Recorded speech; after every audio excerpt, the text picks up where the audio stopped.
ರಾಜ್ಯ ಸಚಿವ ಸಂಪುಟ ವಿಸ್ತರಣೆಯ ಸರ್ಕಸು. ಸಂಜೆ ದೆಹಲಿಯಲ್ಲಿ ಹೈ ವೋಲ್ಟೇಜ್ ಮೀಟಿಂಗ್ ಇದೆ. ಸಂಪುಟ ವಿಸ್ತರಣೆ ಕುರಿತು ಗಂಭೀರ ಚರ್ಚೆ ಆಗತ್ತೆ. ಇವತ್ತು ಇಲ್ಲ ನಾಳೆ ಸಚಿವರ ಆಯ್ಕೆ ಫೈನಲೈಸ್ ಮಾಡ್ತಾರೆ. ಬೆಳಗ್ಗೆ ದೆಹಲಿಗೆ ಪ್ರಯಾಣ ಬೆಳೆಸಿದ್ರು ನಾಯಕರುಗಳು. ಖರ್ಗೆ ಹುಟ್ಟುಹಬ್ಬದ ಹಿನ್ನೆಲೆಯಲ್ಲಿ ಪ್ರಯಾಣ ಮಾಡಿದ್ದಾರೆ. ಶುಭ ಕೋರುವ ನೆಪದಲ್ಲಿ ದೆಹಲಿಗೆ ಪ್ರಯಾಣ ಮಾಡಿರೋದು. ಹೊಸ ಲಿಸ್ಟ್ ಜೊತೆಗೆ ನಾಯಕರುಗಳು ತೆರಳಿದ್ದಾರೆ. ಕಳೆದ ಬಾರಿ ಲಿಸ್ಟ್ ತಗೊಂಡು ಹೋಗಿದ್ರು, ಬಟ್ ಅದೇನೋ ರಾಹುಲ್ ಗಾಂಧಿ ಅವ್ರಿಗೆ ಇಷ್ಟ ಆಗಿರ್ಲಿಲ್ಲ.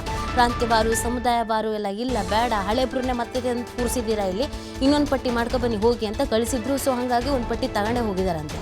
ತಮ್ಮದೇ ಆದ ಹೊಸ ಲಿಸ್ಟ್ ಜೊತೆಗೆ ಪ್ರಯಾಣ ಮಾಡಿರೋದು ಸಿದ್ದರಾಮಯ್ಯನವರು ಮತ್ತು ಸುರ್ಜೇವಾಲಾ ಹಾಗೆಯೇ ಡಿ.ಕೆ. ಶಿವಕುಮಾರ್ ಅವರು ಕೂಡ ಇದ್ದಾರೆ. ಸೊ ಈ ಲಿಸ್ಟು ಫೈನಲ್ ಮಾಡ್ತಾರೆ ಅಂತ ಹೇಳಲಾಗ್ತಾ ಇದೆ. ಇವತ್ತು ಸಂಜೆ ಎಲ್ಲ ಕೂತು ಮಾತಾಡಿ ಚರ್ಚೆ ಮಾಡಿ ಫೈನಲ್ ಮಾಡಿ ನಾಳೆಗೆ ಒಂದು ಕಂಪ್ಲೀಟ್ ಆದಂಥ ಚಿತ್ರಣ ಗೊತ್ತಾಗಲಿದೆ. ಶನಿವಾರ ಸಚಿವ ಸಂಪುಟ ವಿಸ್ತರಣೆ ಅನ್ನೋದನ್ನು ಹೇಳಲಾಗ್ತಾ ಇದೆ. ನೋಡಬೇಕಾಗತ್ತೆ ಇನ್ನೇನೇನಾಗತ್ತೆ ಅಂತ. ತುಂಬ ಜನ ಬೇಡಿಕೆಯನ್ನು ಇಟ್ಕೊಂಡು ಕಾಯ್ತಾ ಇದ್ದಾರೆ. 20-40 ಜನ ಬೇಡಿಕೆ ಇಟ್ಕೊಂಡು ಕಾಯ್ತಾ ಇರೋದು. ಯಾರಿಗಿಲ್ಲಿ ಅದೃಷ್ಟ ಖುಲಾಯಿಸುತ್ತೋ, ಯಾರಿಗೆ ಅದೃಷ್ಟ ಕೈ ಕೊಡುತ್ತೋ ಗೊತ್ತಿಲ್ಲ. ಯಾರ ಕೈ ಮೇಲ್ಗೈ ಆಗುತ್ತೆ ಅದು ಬೇರೆ ಇಂಪಾರ್ಟೆಂಟ್ ಇದೆ. ಸಿದ್ದರಾಮಯ್ಯನವ್ರು ಹೇಳಿದವ್ರಿಗೆ ಅವಕಾಶ ಸಿಗುತ್ತಾ, ಡಿ.ಕೆ. ಶಿವಕುಮಾರ್ ಅವ್ರು ಹೇಳಿದವ್ರಿಗೆ ಅವಕಾಶ ಸಿಕ್ಕುತ್ತಾ, KPCC ಅಧ್ಯಕ್ಷ B.K. ಹರಿಪ್ರಸಾದ್ ಅವ್ರು ಹೇಳಿದವ್ರಿಗೆ ಅವಕಾಶ ಸಿಕ್ಕತ್ತಾ, ಯಾರಿಗೆ ಅವಕಾಶ ಸಿಕ್ಕತ್ತೆ, ಅಥವಾ ಇದು ಯಾವುದು ಬೇಡ, ಆ ಬಾಣ ಈ ಬಾಣ ಸಾಹಸವೇ ಬೇಡ ಅಂತ ಹೈಕಮಾಂಡ್ ನಾಯಕರೇ ಕೆಲವರನ್ನು ಆಯ್ಕೆ ಮಾಡ್ತಾರಾ ಅನ್ನೋದು ಕೂಡ ಪ್ರಶ್ನೆ ಇದೆ. ಇವತ್ತು ACC ಅಧ್ಯಕ್ಷ ಮಲ್ಲಿಕಾರ್ಜುನ್ ಖರ್ಗೆ ಅವರ ಬರ್ತ್ಡೇ. ಸೊ ಈ ಬರ್ತ್ಡೇಗೆ ವಿಶ್ ಮಾಡ್ದಂಗೂ ಆಗತ್ತೆ. ಅವ್ರ ಹುಟ್ಟುಹಬ್ಬದ ಕಾರ್ಯಕ್ರಮ ಅಂದರೆ ಒಂದು ಇರುತ್ತಲ್ಲ ನಾರ್ಮಲ್ ಆಗಿ, ಅದರಲ್ಲಿ ಭಾಗಿಯಾದಂಗೆ ಆಗುತ್ತೆ. ಅದಾದ ನಂತರ ಈ ಕೆಲಸವೂ ಆಗತ್ತೆ ಅಂತ ತೆರಳಿದ್ದಾರೆ. ಇಲ್ಲಿ ಕೂತ್ಕೊಂಡು ಕಾಯ್ತಾ ಇರೋರಿಗೆ ಢವ ಶುರು ಆಗಿದೆ. ನಮ್ಮ ಹೆಸರು ಹೇಳ್ತಾರೋ ಇಲ್ಲೋ, ನಮ್ಮ ಹೆಸರಿಗೋಕೆ ಆಗುತ್ತೋ ಇಲ್ವೋ ಅಂತ ನೋಡಬೇಕಾಗತ್ತೆ.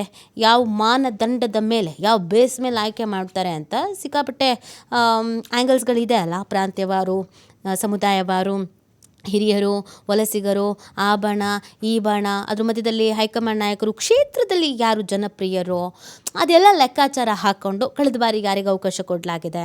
ಹೊಸ ಮುಖಗಳಿಗೆ ಮಣೆ ಹಾಕಬೇಕು ಅಂತ ಹೇಳ್ತಾ ಇದ್ದಾರೆ. ಕಂಪ್ಲೀಟಾಗಿ ಹೊಸ ಮುಖಗಳಿಗೆ ಮಣೆ ಹಾಕಿದ್ರೆ ನಡೆಯುತ್ತಾ? ಈಗ ಎಕ್ಸ್ಪಿರಿಮೆಂಟ್ ಮಾಡೋ ಟೈಮ್ ಹೌದಾದ್ರೂ ತೀರಾ ರಿಸ್ಕ್ ತಗೊಳಕ್ಕಾಗಲ್ಲ.